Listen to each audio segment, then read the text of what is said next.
But basically, fasting is to help you loosen the grips of these fleshly desires, this bodily gratification on you, so that you give attention to the spirit.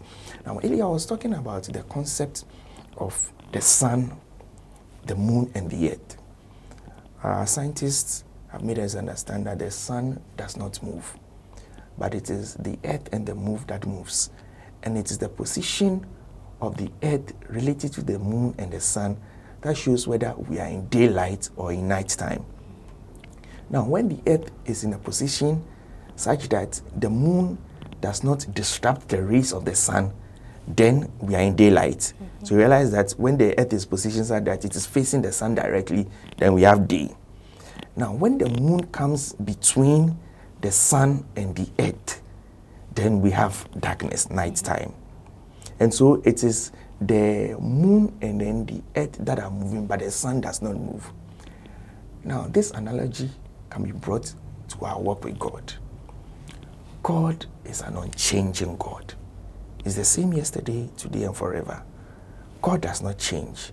The Bible says that He desires that we will prosper and be in good health, even as our soul prospers. God desires that good will always happen to us. But it is we human beings, like the earth, who keep moving. And then the situations in life, like the moon, come between we human beings and God. And so at a particular time, depending on what is distracting you from the rays of God, you receive partial blessing, full blessing, or no blessing at all. Like I said, when the earth is facing the sun directly, then the rays are coming. So when there is no impediment between you and God, you receive the blessing of God. The perfect will of God comes to pass in your life. But you know, we are human beings. So many things, entangle us.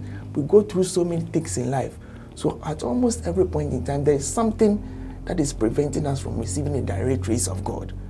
What fasting does is that it clears these things out of our lives and draws us closer to the sun, draws us closer to God, that we're able to receive the blessings of God directly. We're able to receive sensitivity with the Spirit of God strongly.